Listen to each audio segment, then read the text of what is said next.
3 മതങ്ങളുടെ സ്ഥിരാകേന്ദ്രമാണ് ഇസ്രയേൽ. യഹൂദ മതത്തിൻ്റെയും മുസ്ലിം മതത്തിൻ്റെയും ക്രൈസ്തവ മതത്തിൻ്റെയും ഒക്കെ സ്ഥിരാകേന്ദ്രമാണ് ഇന്നത്തെ ഇസ്രയേൽ. ഇസ്രയേൽ ഒരു കൊച്ചു രാഷ്ട്രമാണ്. കേരളത്തിലെ പത്തനംതിട്ടയുടെയും ആലപ്പുഴ ഡിസ്ട്രിക്റ്റിൻ്റെയും മാത്രം വലിപ്പമുള്ള ഈ രാജ്യം അനേക രഥയോട്ടങ്ങളും പടയോട്ടങ്ങളും പ്രവാസങ്ങളും രക്തച്ചൊരിച്ചിലുമൊക്കെ അഭിമുഖീകരിച്ച ഒരു കൊച്ചു രാജ്യമാണ്.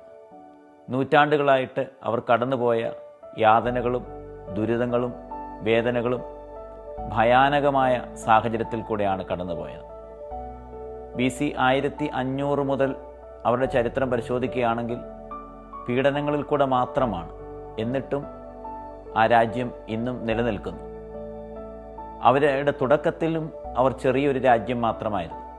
ആവർത്തന പുസ്തകം 7-ാമത്തെ അധ്യായത്തിൻ്റെ 7-ാം വാക്യത്തിൽ ഇപ്രകാരം മോശ രേഖപ്പെടുത്തിയിട്ടുണ്ട്: നിങ്ങൾ ഒരു ചെറിയ പട്ടണമാണ്, എന്നാൽ മറ്റുള്ളവർക്ക് അനുഗ്രഹമാക്കി തീർക്കുവാൻ വേണ്ടി ഞാൻ നിങ്ങളെ തിരഞ്ഞെടുത്തിരിക്കുന്നു എന്നാണ്.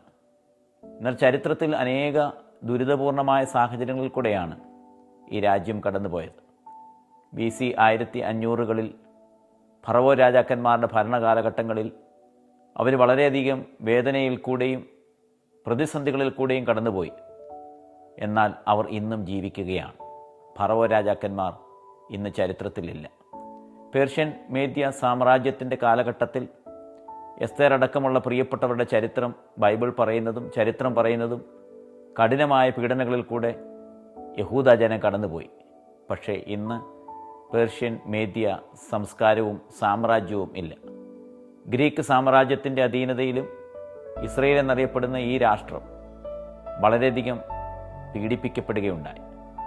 റോമൻ സാമ്രാജ്യത്തിൻ്റെ കാലഘട്ടത്തിൽ വെസ്പേഷ്യനും ഡൊമീഷ്യനും ഹഡ്രിയാൻ കൈസറുമൊക്കെ നീറോ ചക്രവർത്തിയുമൊക്കെ ദുരിതപൂർണമായ സാഹചര്യത്തിൽ കൂടെയാണ് ഈ സമൂഹത്തെ കടത്തിക്കൊണ്ടുപോയത്. AD 70-കളിൽ അവരുടെ പൗരോഹിത്യ മതം നഷ്ടമായി. യെരുശലേം ദേവാലയം നശിപ്പിക്കപ്പെടുകയുണ്ടായി. മാത്രമല്ല, ഹഡ്രിയാൻ കൈസർ AD 150-കളിൽ യഹൂദന്മാരെ ഇസ്രയേൽ എന്ന് പറയപ്പെടുന്ന രാജ്യത്തു നിന്നും പലയിടങ്ങളിലേക്ക് വിന്യസിപ്പിച്ചു. ലോകത്തിൻ്റെ വിവിധ ഭാഗങ്ങളിലേക്ക് കഠിനമായ ശോധനകളിൽ കൂടെ ഈ രാജ്യം കടന്നു പോകേണ്ടതായിട്ട് വന്നു. ബൈസന്റൈൻ സാമ്രാജ്യത്തിലും ഒട്ടോമിയൻ സാമ്രാജ്യത്തിലുമൊക്കെ അനേക പീഡനങ്ങളാണ് ഈ സമൂഹം അഭിമുഖീകരിച്ചത്. കുരിശുയുദ്ധത്തിൽ കൂടെയും സർചക്രവർത്തിമാരുടെ ഭരണത്തിൽ കൂടെയും നാസി കോൺസെൻട്രേഷൻ ക്യാമ്പിലുമൊക്കെ അവർ അഭിമുഖീകരിച്ച പ്രതിസന്ധികൾ വർണ്ണനാതീതമാണ്. ഇത്രമാത്രം പ്രതികൂലത്തിൻ്റെയും പ്രതിസന്ധിയുടെയും പ്രവാസത്തിൻ്റെയും രക്തച്ചൊരിച്ചിലിൻ്റെയും സാഹചര്യങ്ങളിൽ കൂടെ കടന്നുപോയ മറ്റൊരു സമൂഹം, മറ്റൊരു രാജ്യം ചരിത്രത്തിലുണ്ടോ എന്ന് സംശയമാണ്. എന്നാൽ ഇന്നും അവർ നിലനിൽക്കുന്നതിൻ്റെ ചരിത്രം എന്താണ്? ഇന്നും അവർ സമൂഹത്തിൽ എല്ലാ മേഖലകളിലും ഉന്നതമായിട്ട് നിൽക്കുന്നു. അവർ ചെയ്യുന്ന എല്ലാ കാര്യങ്ങളും നമുക്ക് നീതീകരിക്കാനായിട്ട് കഴിയത്തില്ല. അവർ ചെയ്യുന്ന എല്ലാ മേഖലകളും അത് സത്യസന്ധമാണെന്ന് നമുക്ക് വിശ്വസിക്കാനായിട്ടും സാധിക്കത്തില്ല. എങ്കിലും ചരിത്രത്തിൻ്റെ താളുകളിൽ മറ്റെല്ലാവരും നാമാവശേഷ്ടമായിട്ടും ഈ സമൂഹം നിലനിൽക്കുകയാണ്. പ്രതിസന്ധികളിൽ തളരാതെ. ഇന്നത്തെ ലോകത്തിലെ സയൻസ് ആണെങ്കിലും ടെക്നോളജി ആണെങ്കിലും മെഡിക്കൽ ഫീൽഡ് ആണെങ്കിലും ഡിഫൻസിൻ്റെ ഏരിയകളാണെങ്കിലും അവർ എല്ലാത്തിലും ഒന്നാമതായിട്ട് നിലനിൽക്കുന്നു. ചരിത്രത്തിൽ അവർ മുന്നേറുകയാണ്.